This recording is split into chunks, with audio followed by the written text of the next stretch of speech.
Bien, prends un siège, Sina, prends, assieds-toi. Et sur toute chose, observe exactement la loi que je t'impose. Tiens, je veux voir comment tu réagis. Tu fais le faux cul? D'aucun mot, d'aucun cri n'en interrompt le cours. T'as bien compris? Tu vois dans mon regard. Tu bouges, je te tue. Tu vois le jour, Sina? Je me fous de ton ami. Et ceux dont tu le tiens, etc. Donc, il comprend ces trois angles. Il comprend qu'il faut écrire dans ce sens-là. Et surtout, il se dit, quand une femme accouche, elle accouche de son bébé, on coupe le cordon. Donc, ça veut dire que mon comédien, il accouche du personnage, il a appris les textes, tout, machin, il coupe le cordon et il en fait un rôle. 30 000 acteurs ont joué Hamlet. Il n'y en a pas un qui a fait le même rôle. Ils sont partis du seul personnage, hein, mais il n'y en a aucun qui a fait le même rôle. Ça a été 30 000 Hamlet différents. Donc le cordon ombilical, il est coupé, et il se dit, quand tu es enfant, de quoi on s'occupe? De ton corps. Tu marches pour aller vers quelque chose, tu recules parce que tu as peur. Tu veux pas, tu es sur le côté pour juger un peu qu'est-ce qui se passe, ou tu es là, ou tu vas en arrière, allez carrément je m'en fous sur le dos. On s'occupe de ton corps, on s'occupe pas de ta tête.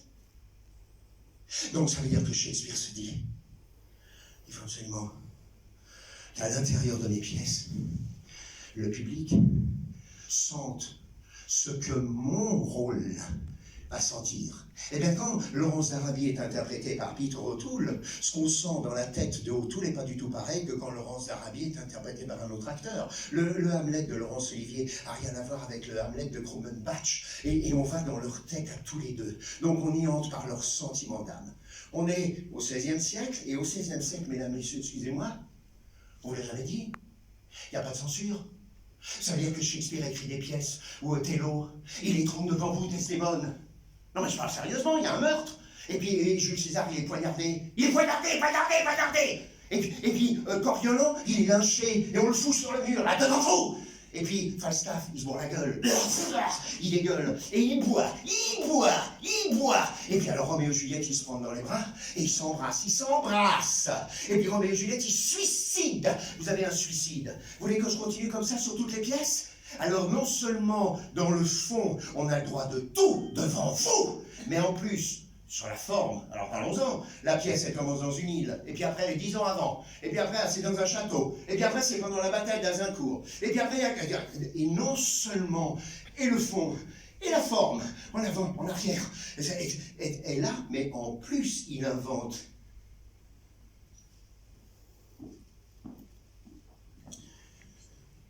Ce qu'on ne vous a jamais dit.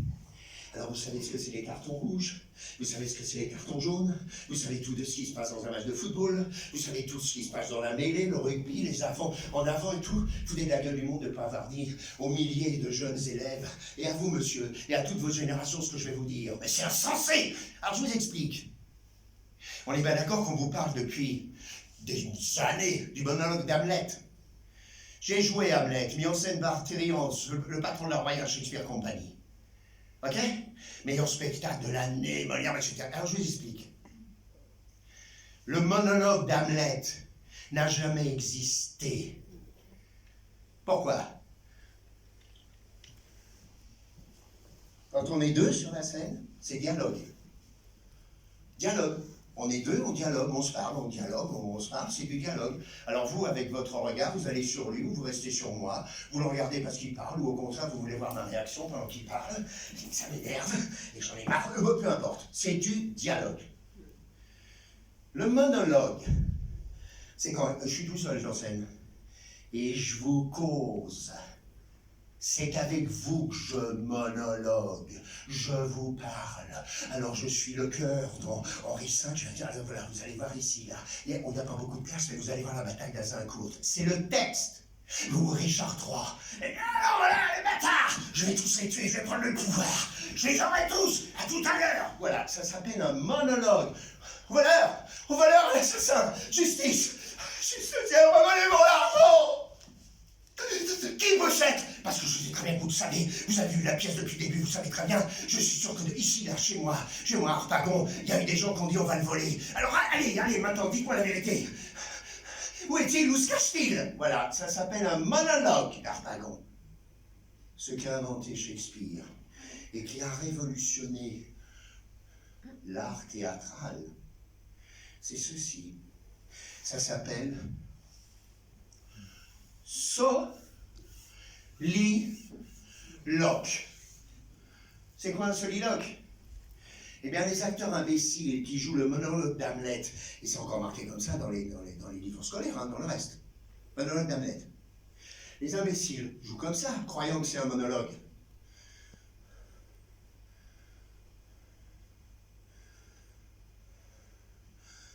Être ou ne pas être, c'est la question.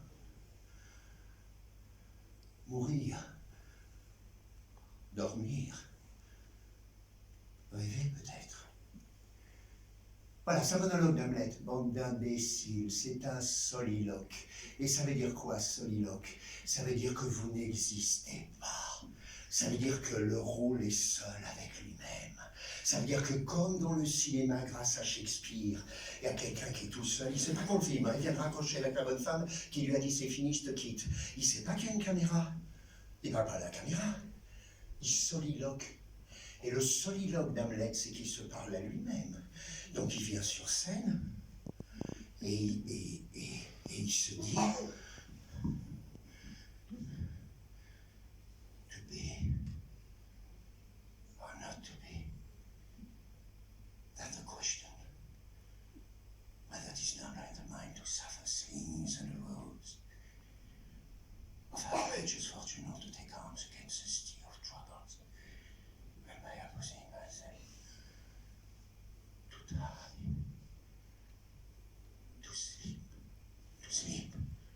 perhaps to dream. Voilà la belle Ophélie, c'est fini. Eh bien, mesdames, messieurs, pendant qu'au XVIe siècle, ce génie, ce Dieu, ce Moïse, de cet ancien testament théâtral qu'est l'Angleterre et qui révolutionne, parce qu'il construit un théâtre qui s'appelle le Globe. Ah, on vous a pas dit en classe pourquoi ça s'appelait le Globe? On s'en fout, hein, tu penses, le Globe. Non, alors je vous explique. Ça s'appelle le Globe parce que qu'est-ce que comprend Shakespeare? Que la Terre tourne. Elle tourne dans un seul sens. Quelle conne. Elle revient jamais en arrière. Donc ça veut dire qu'elle se fout de regarder en arrière. Elle avance au fur et à mesure des millions de siècles. Et Shakespeare se dit, c'est quoi la différence entre les hommes, les femmes et la terre? Pourquoi on change tout? Pourquoi on va progresser? Pourquoi il y a le langage? Pourquoi il y a l'art? Pourquoi il y a tout ça? Parce que nous, on regarde en arrière, espèce d'idiote. Et ça veut dire que les gens qui nous ont précédés, en culture, en sciences, en politique, en ce que tu veux, ils sont arrivés là. Et comme nous, on vient de naître là. Nous, on a notre enfance et on repart de là. Et tout ce qu'il y a en arrière, on s'en nourrit et on est plus fort que cela. Et on va aller plus loin. Quand Shakespeare se dit ça, il se dit, ça veut dire que quand on meurt, on doit laisser une empreinte.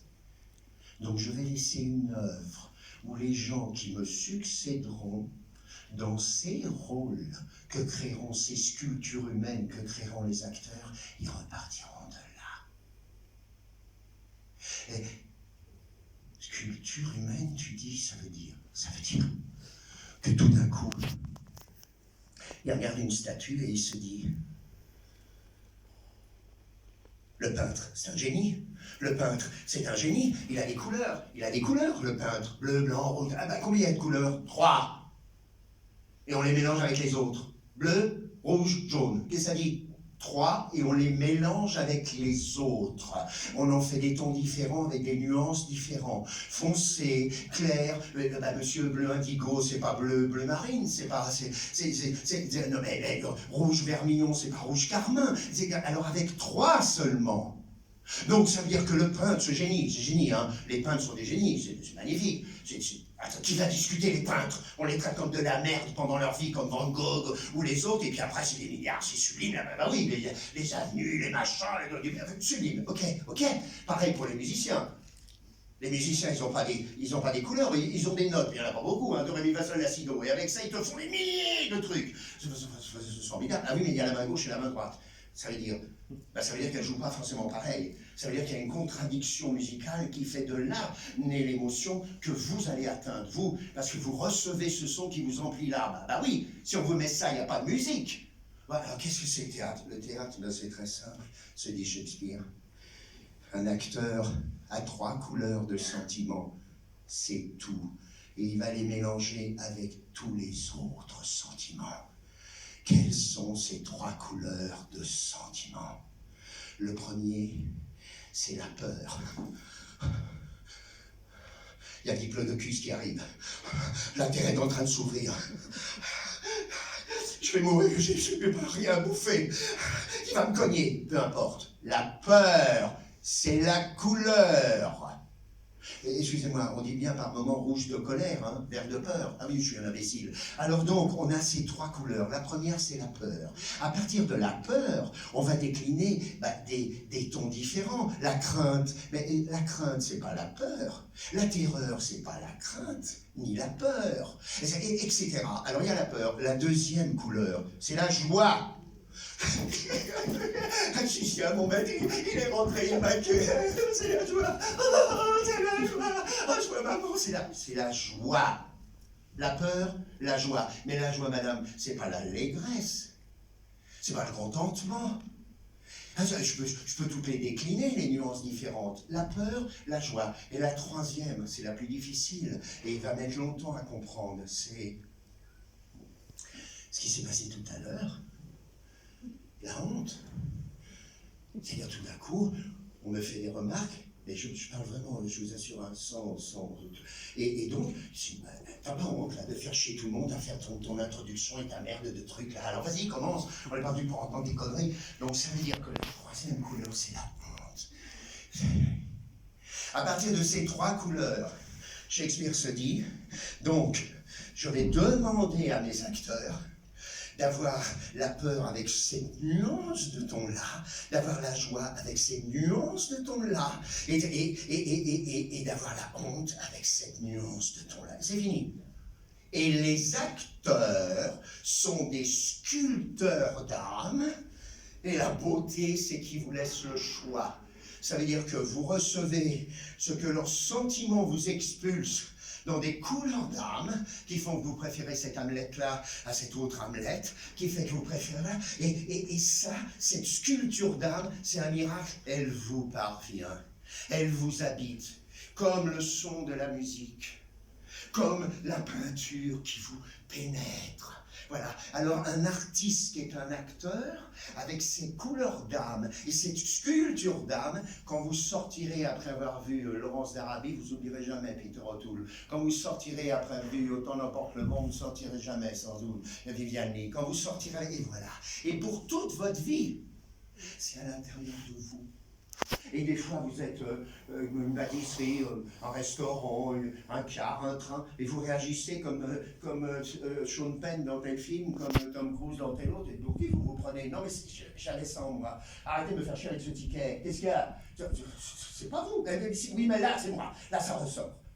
Voilà ce que comprend Shakespeare. Eh bien mesdames, messieurs, au XVIIe siècle, en 1622, quand naît Molière, il est chrétien, il s'appelle Jean-Baptiste, il est baptisé. Alors on vous a déjà raconté n'importe quoi, puisqu'il n'est pas né le 15 janvier. On l'a baptisé le 15 janvier, il est né avant. On l'a pas sorti du ventre pour venir le faire baptiser tout de suite. Mais peu importe, prenons la date de naissance, la date chrétienne. 15 janvier 1622, on est en l'église Saint-Eustache. Il y a son père, qui est Jean Poquelin, avec un C. On l'a jamais dit? P-O-C-Q-U-E-L-I-N. Et alors ce Jean Poquelin est avec sa femme, qui est belle comme tout, genre Fanny Ardant. Et elle s'appelle Hervé, Marie Hervé, comme le prénom. Déjà dans sa famille, il y a une espèce de violoncellisme, enfin bon, voilà, tout va bien, c'est quand même. Elle accouche, elle perd l'enfant. À 7 ans, les femmes accouchent de 7 ou 8 enfants, on perd 3 ou 4, ou tout d'un coup il y a un avortement parce qu'il faut absolument au 3e mois s'en débarrasser, peu importe. Elle accouche tout d'un coup de ce Jean-Baptiste. On vous a pas dit pourquoi il s'appelle Jean-Baptiste? C'est ordinaire. Il s'appelle Jean-Baptiste parce que c'est le plus fidèle au Christ. Donc ça veut dire que ce Jean-Baptiste Poquelin, on le destine à quoi? Ah, on ne vous l'a pas dit. Alors écoutez, ce Jean Poquelin est dans le quartier juif. Ça, la rue là, c'est la rue de la Juiverie. Enfin, c'est la boutique. Et dans ce quartier juif du Marais, il a sa boutique et il a acheté cette charge de tapissier du roi. On ne vous a pas dit ce que c'était. Alors la charge de tapissier du roi, c'est tout simplement que le roi Henri IV s'est fait assassiner, 1610. Le roi Louis XIII, il n'y a que des menaces de mort, comme Macron aujourd'hui, comme tout le monde. Ce roi a donc inventé le système des tapissiers du roi. C'est quoi? C'est-à-dire qu'on croit que d'un coup, que le roi va aller vers l'île, ou va descendre dans le sud, ou va aller au centre, ou va aller... On donne donc 10, 20, 30 destinations totalement différentes où on attend le roi. Comment on fait? Il n'y a pas de téléphone, il n'y a pas de portable. Eh bien, on prévient dans la ville que le roi va venir. Et il y a un tapissier du roi, il y en a à peu près une soixantaine, qui officient 2 mois ou 3 mois par an et qui payent leur charge, bien sûr. Et ils ont comme charge de faire quoi? Pas de faire la tapisserie des fauteuils. Ça s'appelle tapissier du roi parce que là où le roi va coucher dans la ville, on ne doit pas savoir où c'est pour ne pas l'assassiner. Donc ça veut dire qu'on dresse des murs de tapisserie. Et on fait la délimitation de la chambre du roi. Voilà ce que c'est tapissier du roi. Jusqu'à Louis XIV, Versailles, où tout d'un coup, ils s'installeront à Versailles pour la chambre du roi, etc. Là, voilà ce que c'est pour sauver la vie au roi. Donc, on a besoin pour ces tapissiers du roi, qui peuvent installer ces murs dans une auberge, dans une forêt parfois, dans une église, chez un châtelain, peu importe, dans un escalier, même Louis XIII a été. Donc, on a besoin, donc, et on prévient. Et il n'y en a qu'un qui tout d'un coup voit arriver le roi. Alors il se trouve que le jeune Jean-Baptiste Poquelin va falloir apprendre à parler, à écrire, etc. Or, tu n'avais que 3 couleurs possibles dans la vie. Soit la voie militaire, soit la voie religieuse, soit la voie politique, justice, etc. Le reste, paysans, on n'en parle plus. Donc ça veut dire qu'on le met au collège de Clermont, il faut payer. Il le paye, sa boutique marche très bien, tout va très bien, il paye. Et cet enfant grandit, et au moment où il est au collège de Clermont, à 9 ans, on ne vous a pas dit qu'il y avait de l'électricité, on ne vous a pas dit qu'à 9 ans, sa mère meurt. Donc ça veut dire que toute l'œuvre de Molière dépend de ça. Ça veut dire que comme sa mère meurt à 9 ans, il n'y aura pas de mer, de pièces de Molière sur la mer. Il n'y en aura pas. Il n'y en aura pas. Donc ça veut dire que ce gosse de 9 ans se retrouve avec un père, avec sa maman est morte, c'est son frère qui a assassiné sa mère, puisque quand il est venu au monde, elle est morte. Mais lui, il est venu, le cadet. Donc il a un petit frère qui est là, qui a assassiné sa mère, et une belle-mère, bah, évidemment, on est en 1600, il faut bien une femme pour tout s'occuper de tout, c'est pas Jean Poquelin qui peut s'en occuper. Donc une Catherine Fleurette qui vient. Donc la belle-mère, le frère cadet et le père, c'est fini. Et c'est le grand-père, le père de Marie Hervé, qui va s'occuper de lui. Et comme il est au collège de Clermont, où il commence à apprendre le latin, l'anglais, etc., et à lire, bien sûr, ce Jean-Baptiste Poquelin, ce grand-père va l'amener au théâtre. Or, le théâtre, il n'y en avait pas qu'à Paris. Il y avait des troupes dans toute la France. Elles appartenaient à des seigneurs, pas seulement des nobles, mais aussi des hommes d'église qui avaient leurs troupes. Pourquoi? Parce que tout d'un coup, quand il faut faire des affaires entre la ville de Montpezat et puis la ville tout d'un coup de Chalençon, eh ben, on fait une fête avec la troupe de Monseigneur de Chalençon qui vient, qui donne les trucs, le peuple est là, puis pendant ce temps-là, on fait les discussions. Il se trouve qu'à Paris, puisqu'on est à Paris et qu'il n'y a pas Versailles, la famille royale habite au Louvre. Il se trouve qu'il y a 2 troupes officielles. L'hôtel de Bourgogne, qui est la troupe royale, vous avez bien entendu, troupe royale. L'hôtel de Bourgogne, qui va jouer des tragédies, qui va jouer, etc. Et puis la troupe du Marais, qui est un peu plus engagée. La troupe du Marais, c'est là où se créera le site, avec Floridor, le patron du Marais.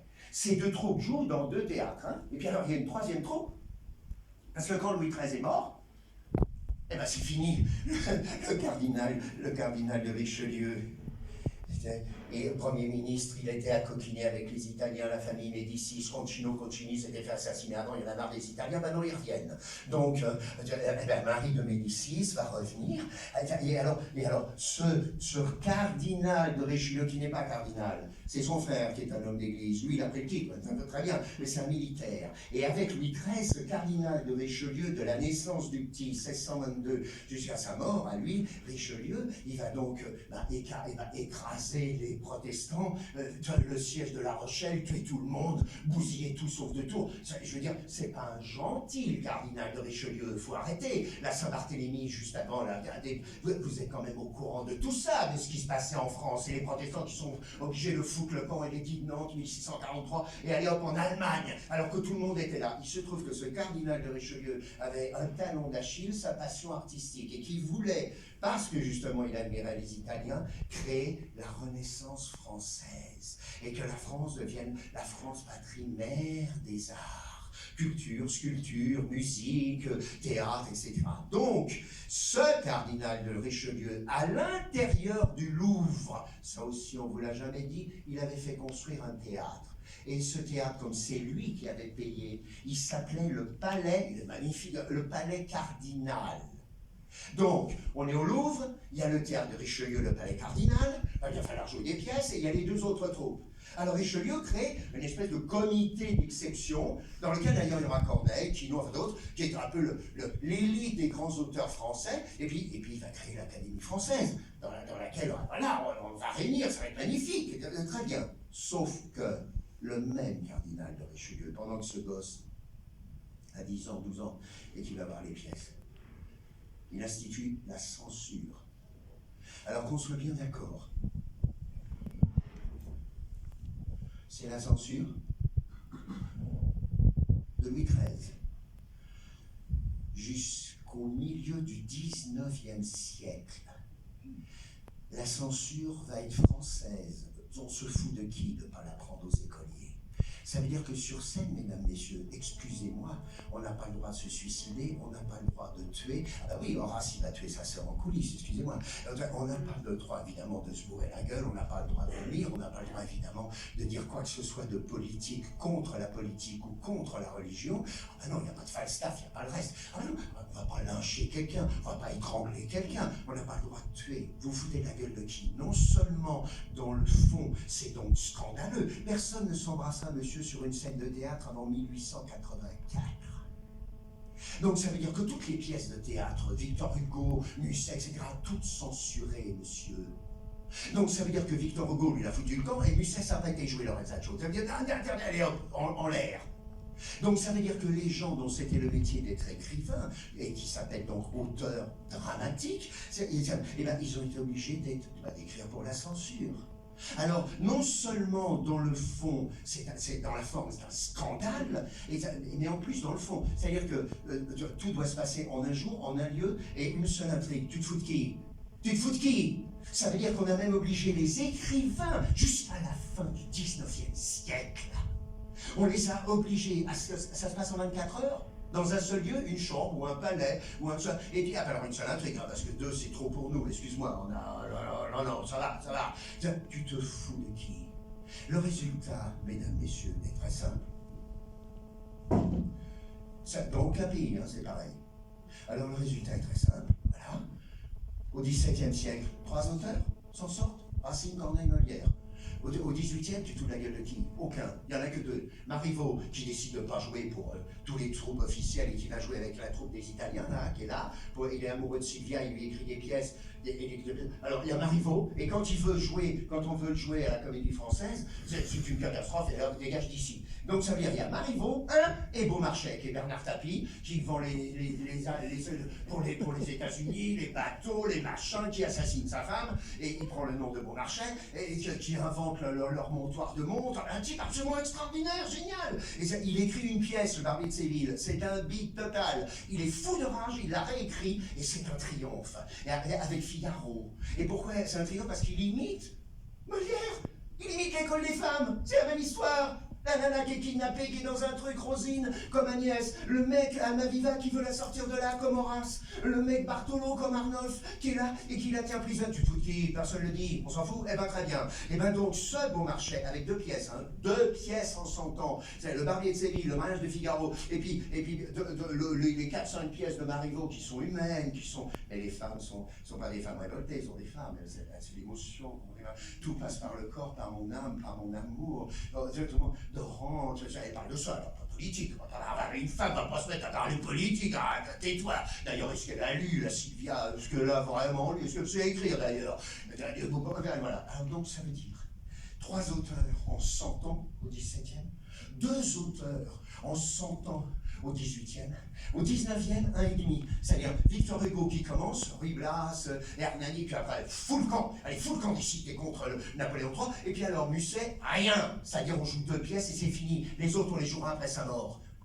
Donc, ça veut dire que 3, 2, au 19e, 2, 9 auteurs en 300 ans. Tu te fous de qui? Et il se trouve que tout d'un coup, au début du XXe siècle, effectivement, Louis Jouvet, que 2, hein, ils étaient que 2. Louis Jouvet et Lucien Guitry, le père de Sacha, qui était le plus grand acteur de tous les temps. Tous les Russes, les Stanislavski, tout le monde est venu pour voir Lucien Guitry. Vous allez comprendre pourquoi? Eh bien, ces 2 hommes décident de prendre la dépouille de Molière, c'est-à-dire son théâtre qu'on joue comme de la merde, à la Comédie Française. J'étais 10 ans à la Comédie Française, je suis sociétaire, 463e sociétaire, donc je sais de quoi je parle. Vous regarderez le DVD de Lavarre où Roussillon a fait la Révolution. À la Comédie Française, on était obligé de tenir les finales. On était obligé de considérer que Molière, c'était du divertissement, de la comédie. La critique de Jean-Jacques Gaultier et de Lavarre, c'était comment Jean-Paul Roussillon, le metteur en scène, il peut avoir l'audace d'en faire un drame. Oui. Et on est en 1974 quand même. On n'est pas en 1920. Donc ça veut dire qu'à la Comédie Française, pendant 300 ans, on joue cet auteur comme si c'était du Labiche, du Feydeau, c'est pas Tchekhov, Molière, écrase-toi. Ah bon, voilà, on joue comme ça. Et tout d'un coup, Lucien Guitry et Jouvet décident de jouer Molière comme il doit être joué. C'est-à-dire comme Shakespeare, avec des regards, avec des silences, avec des acteurs qui se tournent le dos, avec des acteurs qui se parlent en se regardant. Et ils révolutionnent Molière, et grâce à eux, depuis 100 ans, grâce à Jean-Paul Roussillon, à Roger Planchon, à Jean Danet, à tous ceux qui ont, à Chéreau, à tous ceux qui ont totalement révolutionné Molière, comme d'ailleurs Chéreau révolutionnera Marivaux. Tu comprends, Marivaux, c'est du marivaudage, c'est rien, quoi. C'est alors Lisette et tous mes imbéciles. C'est cruel, c'est profond. Quand tu lis une pièce de Marivaux, tu as justement l'impression de lire la mouette de Tchekhov. Donc, pourquoi ce massacre uniquement si peu d'auteurs? Tout simplement, et c'est là où vous allez comprendre, c'est qu'effectivement, il n'y a pas d'électricité. Qu'est-ce que ça veut dire? Ça veut dire que le théâtre, c'était pas long de vous dire ce qu'est un terrain de football. Ça, tout le monde le sait parfaitement. Le jeune homme, il le sait, le monsieur Lourdeau, le sait tous. Du tout la gueule de qui de pas avoir dit ce qu'était le théâtre du 17e. Alors, je vais vous dire ce qu'était le théâtre. Là où vous êtes debout. C'est pour ça que ça s'appelle le parterre. Alors, vous êtes tous debout. Vous êtes beaucoup, vous êtes serrés. C'est rectangulaire, hein. Il n'y a pas de balcon, c'est rectangulaire. Vous êtes en costume de ville. Et vous êtes serrés des fois les uns contre les autres. Il y a des gendarmes, hein. Et alors, il y en a qui essayent de voler devant, il y en a, tu as envie de pisser, tu vas pas déranger 300 personnes, tu pisses dans ton autre chose. Il y en a d'autres, c'est carrément, il faut il n'y a rien. Voilà. Ça, c'est les gens qui sont là. Ok. Où est-ce qu'on fout les nobles? On ne va pas les mettre avec le peuple, vous rigolez. C'est pas une histoire d'aristocratie, c'est une histoire de... Ben voilà, ils ont d'autres habits, quoi. Puis on prend la perruque et on se dit, c'est pas possible, là. Ou on poignarde, parce qu'il y en a marre. Très bien. Donc, on les loge. C'est pour ça qu'on appelle les loges. On les déloge de là pour les loger sur le côté. Et tenez-vous bien, ce qu'on vous a jamais dit aussi, c'est qu'ils ne regardent pas la scène. Qu'est-ce que tu dis? Ils sont de profil, ils ne regardent pas la scène. Ils sont assis et ils ne regardent pas la scène. Attends, pourquoi? Je vais t'expliquer pourquoi. Ah, puis alors il y en a d'autres, ceux qui payent les places les plus chères, parce que là, le marquis de Rochebouet, le marquis il est toujours vivant, puis il y a son fils qui est là, et mon fils est mort, il est mort. Et ma femme, moi, ma femme, elle n'est pas là. Mais bon, il y en a très bien. Mais là, messieurs, on n'a même pas pris 10 secondes pour vous dire que les bougies, elles duraient que 20 minutes. Comme les bougies ne durent que 20 minutes, et qu'il y a des milliers de bougies, vous avez bien entendu, hein, la rampe de bougies qu'on allume, hein, c'est pas un petit coup pour allumer toutes les bougies. Et puis il y a des lustres. Mesdames, messieurs, mais là où vous êtes, c'est allumé. La salle n'est pas dans le noir. Mais mesdames, messieurs, c'est Arturo Toscanini, le premier qui, à la Scala di Milan, quand il est devenu patron de la Scala de Milan au début du XXe siècle, a dit « je veux tout dans le noir ».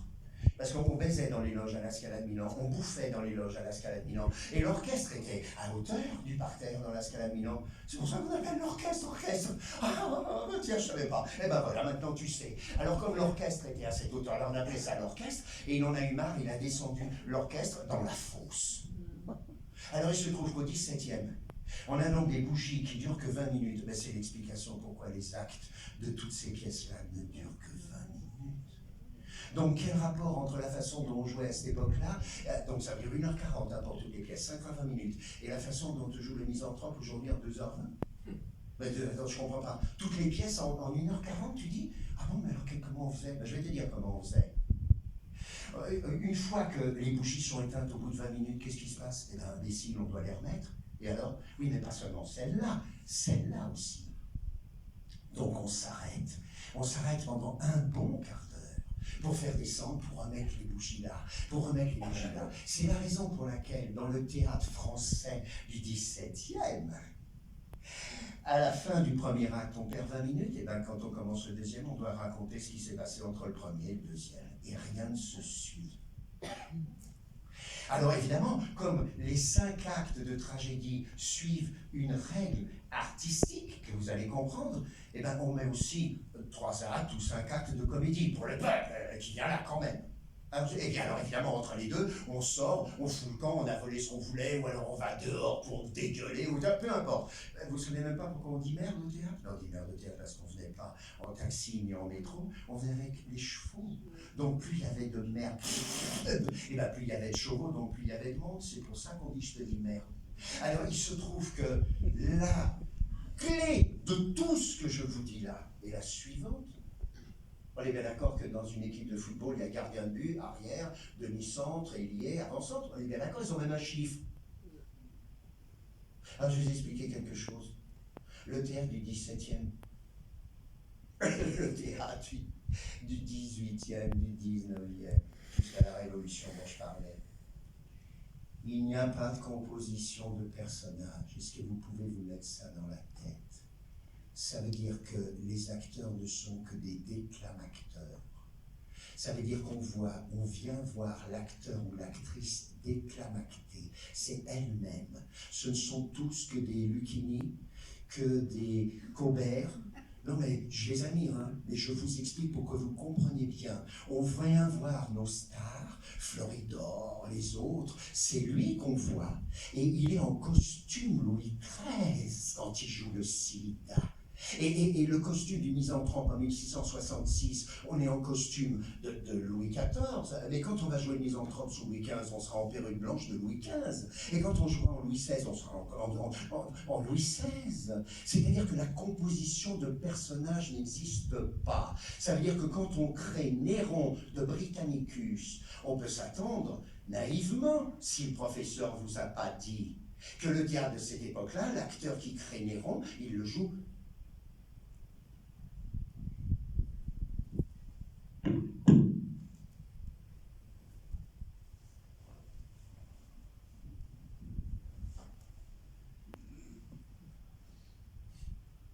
marche comme Néron, il se déplace comme Néron,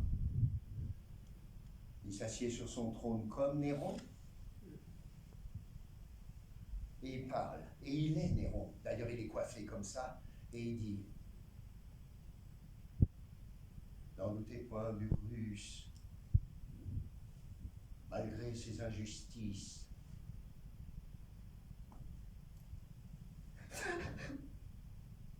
c'est ma mère.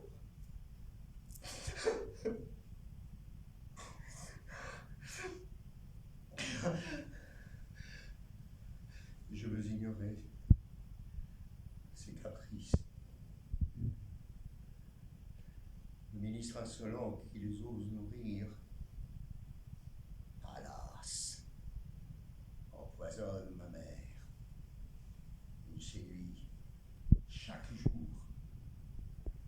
Britannicus. Mon frère, qui suivrait leur pas, il trouverait peut-être assemblé, je sais pas, de la race. C'en est trop. Qu'ils s'éloignent, qu'ils partent, et que la fin du jour ne le retrouve plus dans Rome, dans ma cour. Narcisse, approchez, et nous en soit-il. Narcisse, sans lui faire.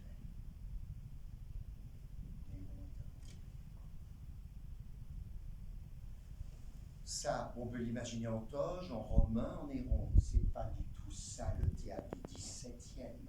Le théâtre du XVIIe est en costume Louis XIII, avec le chapeau, avec les plumes, avec les rubans, avec les talons, avec les hautes choses, avec quelquefois l'épée, avec les moustaches, avec la perruque.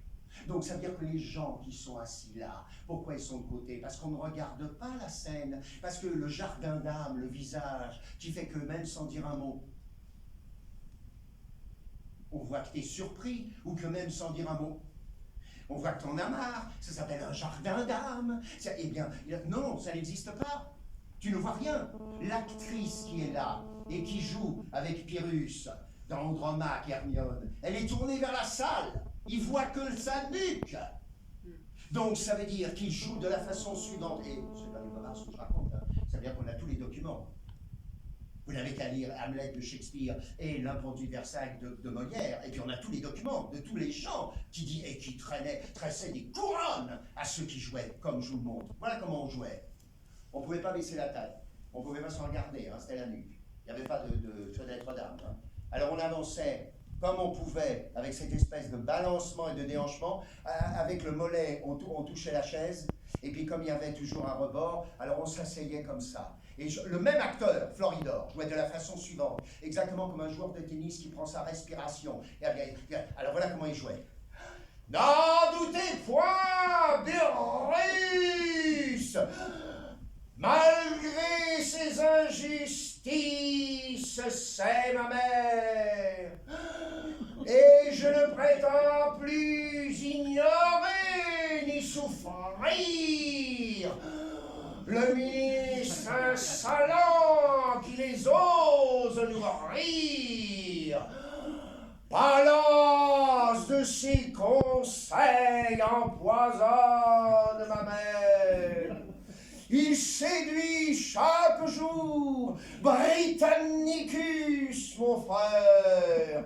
Voilà exactement comment il jouait. Floridor est mort d'un infarctus en jouant. Donc ça veut dire, il faut que vous compreniez que ce gosse, quand il va voir ces deux troupes, il est écœuré. Et je finis pour que vous compreniez bien. Son grand-père, heureusement, a mal aux dents, et on l'amène, ça aussi on vous en a jamais parlé, au Pont-Neuf. Au Pont-Neuf, il y avait donc la Seine, et il y avait les arracheurs de dents, et c'est pas du tout péjoratif. Ils arrachaient les dents quand t'avais mal. Donc ça veut dire qu'il y avait des tentes et des bancs et tout qui étaient installés, plus de 300. Et les gars qui n'étaient pas du tout médecins ni quoi que ce soit, ils arrachaient, point barre, terminé, prends ton linge et l'attends. Et il se trouve qu'il y avait à peu près 3000 personnes sur ce pont. Il y en avait à peu près 300 qui officiaient, mais il y avait le père, la mère, le grand-père, le gars qui venait du haut de la France, etc. Parce que de l'autre côté, comme on savait qu'il y avait cet effet des arracheurs de dents, il y avait le marché ce jour-là, sur le quai des Grands Augustins, avec donc des milliers de personnes, 40 000, 50 000. Ils venaient pendant toute une semaine pour arriver à Paris, avec leurs porcs, avec leurs chevaux, avec leurs chèvres, etc. Donc ça gueulait partout. Pourquoi c'était Pont-Neuf? Tout simplement parce que quand on arrachait les dents, quelquefois ça se passait bien, et quelquefois ça se passait tellement mal que la personne pissait tout son sang et elle était morte. Donc on était sur le Pont-Neuf pour pouvoir de la tente la prendre et la jeter dans la Seine. Et revenir après en disant alors où est-elle? Elle est pas passée. Elle est où? Elle est partie. Voilà pourquoi on était au Pont-Neuf. Et pour empêcher les hurlements de ces gens-là, pour les couvrir, on avait inventé les battleurs du Pont-Neuf. C'est quand même extraordinaire que ça vous dit quelque chose, le mot battleur du Pont-Neuf, et vous ne savez même pas ce que c'est. Alors les battleurs du Pont-Neuf, c'est encore pire maintenant, parce que je vais vous dire leur nom. Et il y en a un que vous connaissez très bien, c'est Tabarin. Oh, Tabarin, Gros Guillaume, Guillaume Gorju. Et alors on avait donc installé sur des tables comme ça des tréteaux, hein, les tréteaux des battleurs, et on avait installé, c'était les premiers, Fernand Reynaud, Danny Boone, Gad Elmaleh, les premiers, voilà. Et ben, mesdames, messieurs, regardez-moi sérieusement, je suis passé à la bibliothèque de l'Arsenal avec Pierre Dux, l'administrateur du français, parce que j'y croyais pas. Il m'a emmené et il m'a fait prendre le livre à la bibliothèque de l'Arsenal. Oui, il y a des œuvres de Tabarin, vous avez bien entendu, des œuvres de Tabarin. C'est un livre relié en or. Hein? Et quand tu l'ouvres, il y a les sketchs de Tabarin. Le texte exact, monsieur, c'est j'ai la merde au cul. Vous entendez bien? Et ces sketchs sont absolument dans le phrasé et dans la langue du 17e. Et qu'est-ce que c'était? C'était des sketchs. Or, ces sketchs, ils les jouaient non pas avec leur costume du 18e, hein, non pas. Non, ils les jouaient avec rien. Alors, il y avait la sueur qui était là, il n'y avait pas de perruque, et le monde qui est là, qui est debout pendant que son grand-père se fait arracher les dents, il voit rougir, il voit, et surtout, qu'est-ce qu'il voit? La composition de personnages. Car c'est Butler qui raconte ce qui se passe dans la vie. Et le vrai texte, c'est pas Madame, Monsieur le Marquis, pas du tout. Et il voit quoi là? Il voit quelqu'un qui, quand il fait un peu ça, oui, alors, tu comprends, là, ah non, commence pas. Et alors, qu'est-ce qu'il veut? Qu'est-ce qu'il voulait lui? Qu'est-ce qu'il voulait? Ah, tais-toi, toi. Qu'est-ce que tu veux? Eh ben non, mais alors voilà, alors moi, tu comprends. Et tout d'un coup, ce gosse se dit, mais on peut interpréter le rôle. Donc il faut des acteurs qui aient l'air d'être paysans quand ils jouent un rôle de paysan, et d'être un empereur quand ils sont des empereurs. Et c'est exactement ce que ce gosse va faire. Alors, je ne peux pas aller plus loin, mais je finis sur une seule chose, sinon il y en aurait pour 3 heures, mais je finis sur une seule chose, c'est que la raison pour laquelle, par rapport à la troupe royale et à l'hôtel de Bourgogne, Molière, alors qu'on a bien compris qu'il y a la censure, c'est terrifiant, hein? Pourquoi il a pu écrire ces pièces révolutionnaires où tout d'un coup les femmes disent tout haut, ce qu'aucune femme n'ose dire. Faites donc ces pièces en Iran, donc, ou en Chine. Donc ça veut dire que ce Molière a écrit des pièces, mais révolutionnaires, que pendant 3 siècles on a voulu faire passer pour des comédies. C'est pas du tout des comédies. Et les femmes dans les pièces de Molière sont les vraies héroïnes. Elvire, Elmire, Dorine, Tartuffe, Agnès. Toutes ces femmes, elles sont là. C'est le seul auteur. Marivaux, personne ne se révolte. Ni Beaumarchais. Rosine, mais ferme-la, imbécile. Donc c'est pas Elmire, hein, de Tartuffe. Donc ça veut dire que non seulement il a écrit cette œuvre révolutionnaire sur le fond, aussi sur la forme, puisqu'il a manipulé par rapport à la règle des 3 unités, mais surtout, pourquoi il n'a pas été arrêté ou assassiné? Tout simplement parce qu'à un moment de sa carrière, il s'est trouvé en face de Louis XIV, et que Louis XIV lui a dit « Je vais te donner le théâtre de Richelieu qui est mort, qui me l'a laissé en héritage. Le théâtre du palais cardinal va s'appeler le théâtre du palais royal. On va refaire toute la salle, on va enlever toutes les voiles, plus personne n'y n'en parle plus. Il est à toi, tu vas l'avoir, il va l'avoir pendant toutes les années. Et surtout, tu vas écrire les pièces sur tous les sujets que moi, roi Louis XIV, je ne peux pas parler. Donc, je vais te demander d'écrire des pièces sur mon ordre, contre les faux dévots, contre les médecins assassins, contre les kidnappeurs de petites mômes, contre les vieux qui ne pensent qu'à leur fric, qui pensent qu'à prendre des mômes de 15 ans, etc. Tu vas faire toutes les pièces sur mon ordre. Et Poquelin, Jean-Baptiste Poquelin, lui répond, mais si, j'en ferai pas 2, on va m'assassiner. Et là, Louis XIV change l'histoire du monde, je pèse mes mots, hein. Comme Moïse avec les 10 commandements, comme le Christ avec sa croix, et bien il change l'histoire du monde parce que Louis XIV dit à Molière, ta troupe s'appellera la troupe du roi. qui attaquera la troupe du roi m'attaquera moi. Personne, pendant toutes les années de Molière, n'osera l'attaquer sérieusement. On a tous les documents par derrière qui s'envoyaient les uns les autres. Personne n'osera attaquer le roi, sauf l'archevêque de Paris et Lamoignon, qui représentait toute la politique. Pendant que le roi était en Lorraine, ils ont cru bon d'interdire Tartuffe. Le roi est revenu. Il est revenu et il a dit « Tartuffe se jouera par la troupe du roi ». C'était fini. Donc ça veut dire que dès l'instant où le même Molière a été trahi par Louis XIV à cause de Lully qui a piqué et le théâtre qui est devenu l'Académie royale et allait foutre en Molière, il s'est retrouvé dans un petit théâtre, au bout de 4 représentations, il est empoisonné, assassiné et jeté à la fosse commune. Terminé, au revoir. Maintenant que c'est plus la troupe du roi.